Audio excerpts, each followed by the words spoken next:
Hello viewers, আমি সুদর্শন। মুঠোফোন পাঠশালাতে আপনাদের সবাইকে স্বাগতম। আজকে আমাদের আলোচ্য বিষয় হচ্ছে ত্রিকোণমিতি। ত্রিকোণমিতি কি? ত্রিকোণমিতি হচ্ছে ত্রিভুজ ও কোণের মধ্যে একটি সম্পর্ক। সাধারণত মিশরীয় সভ্যতায় ভূমির পরিমাপের জন্যই ত্রিকোণমিতি ব্যবহার করা হতো। এছাড়াও জ্যোতিষবিদরা নক্ষত্রের দূরত্ব পরিমাপের জন্য এই ত্রিকোণমিতি ব্যবহার করে।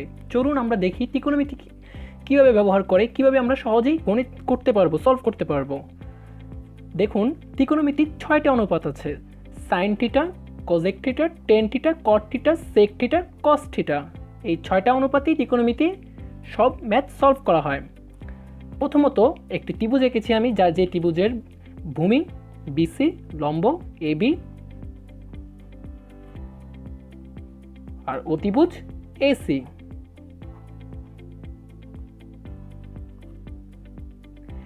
সাইন থিটাকে নির্দেশ করা হয় লম্ব বাই অতিভুজ। সাইন থিটা লম্ব বাই অতিভুজ। সাইনের বিপরীত রাশিকে বলা হয় কোসেক থিটা, যাকে নির্দেশ করা হবে যেহেতু বিপরীত রাশি সেই জন্য এটা বিপরীত হবে। সাইন থিটা লম্ব বাই অতিভুজ, কোসেক থিটা হবে অতিভুজ বাই লম্ব। কস থিটাকে নির্দেশ করা হয় ভূমি বাই অতিভুজ। কস থিটার বিপরীত রাশি সেক থিটা, সেক থিটা হবে অতিভুজ বাই ভূমি।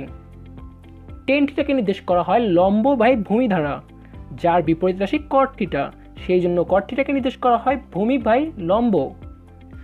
এখন আমরা অনেকেই এই সূত্রগুলো সহজেই মেমোরাইজ করতে পারি না বা মনে রাখতে পারি না, যার জন্য কিছু ছন্দ ব্যবহার করতে পারি আমরা সহজে মনে রাখার জন্য।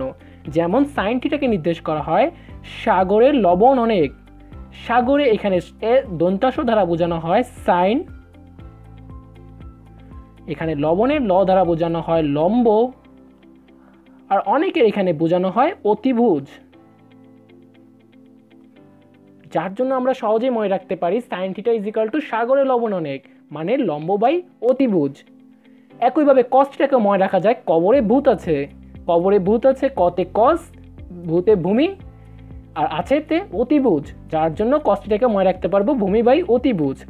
একইভাবে টেন থিটাকে মনে রাখা যায় টেরা লম্বা ভূত। ছন্দগুলো অনেক মজার। টেরা লম্বা ভূত, যেখানে আমরা ট দ্বারা বোঝাতে পারি টেন, লতে লম্ব, ভূতে ভূমি, যার জন্য আমরা সহজেই মনে রাখতে পারি tan theta is equal to লম্ব বাই ভূমি।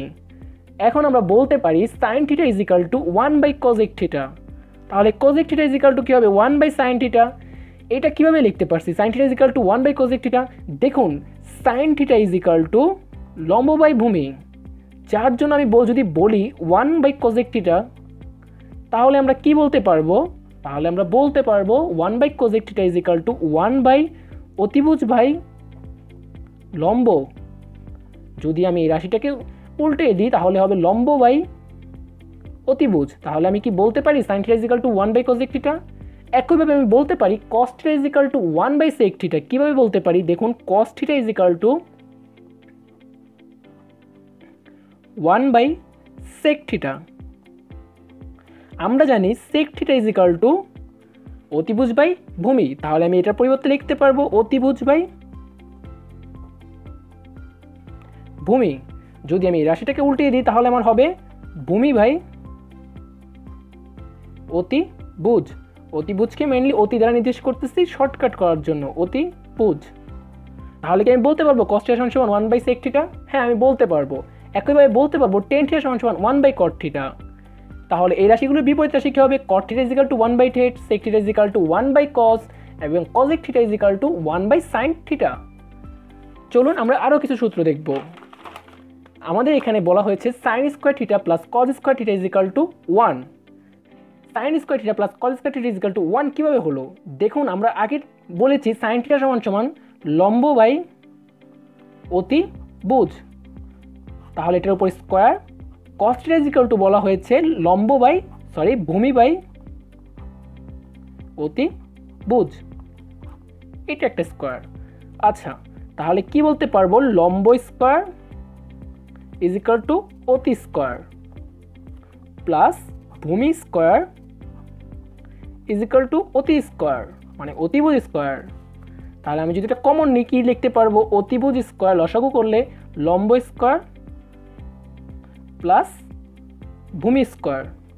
আচ্ছা, এখন আমরা জানি আমাদের জনপ্রিয় একটি সূত্র যে লম্ব স্কোয়ার প্লাস অতিভুজ লম্ব স্কোয়ার প্লাস ভূমি স্কোয়ার ইজিক্যাল টু অতিভুজ স্কোয়ার, এটি পিথাগোরাসের সূত্র। পিথাগোরাসের সূত্রে আমরা জানি লিখতে পারবো যে একটি ত্রিভুজের এ বি সি যে লম্ব স্কোয়ার মানে এ বি লম্ব স্কোয়ার, এখানে যে লম্ব এ বি লম্ব, এটা আমার ভূমি, এটা আমার অতিভুজ। তাহলে আমরা লিখতে পারবো পিথাগোরাসের সূত্র অনুসারে লম্ব স্কোয়ার প্লাস ভূমি স্কোয়ার ইজিক্যাল টু অতিভুজ স্কোয়ার। তাহলে এখানে আমি লিখতে পারবো লম্ব স্কোয়ার ইজিক্যাল টু অতিভুজ স্কোয়ার। তাহলে অতি স্কোয়ার অতি স্কোয়ার, তাহলে এটা কাটা চলে গেলে 1 আস্তে আস্তে। তাহলে আমরা ইজিলি বলতে পারবো sine square theta plus cos square theta is equal to 1। একইভাবে এটা আপনারা প্রমাণ করতে পারবেন cosec square theta plus cot square theta is equal to 1, sec square plus tan square theta is equal to 1। চলুন আমরা এখন ত্রিকোণমিতি দিয়ে কিছু সহজ ম্যাথ করি। দেখুন আমার প্রথম যে ম্যাথটি আছে 1/sec square plus 1/cosec square is equal to 1। আমরা এখানে 1/sec স্কোয়ার সমান সমান বলতে পারবো, আমরা বলুন একটা সূত্র শিখেছি, কি শিখেছি যে 1/sec is equal to sec theta is equal to cos theta. তাহলে আমি এটার পরিবর্তে লিখতে পারবো cos স্কোয়ার a। আবার আমরা শিখেছি 1/cosec is equal to theta is equal to sec sine theta. তাহলে আমি এটার পরিবর্তে লিখতে পারবো সাইন স্কোয়ার থিটা। তাহলে আমরা কি করতে পারতেছি sine square theta plus cos square এ ইজিক্যাল টু 1। তাহলে আমরা সহজেই বলতে পারতেছি left hand side is equal to right hand side.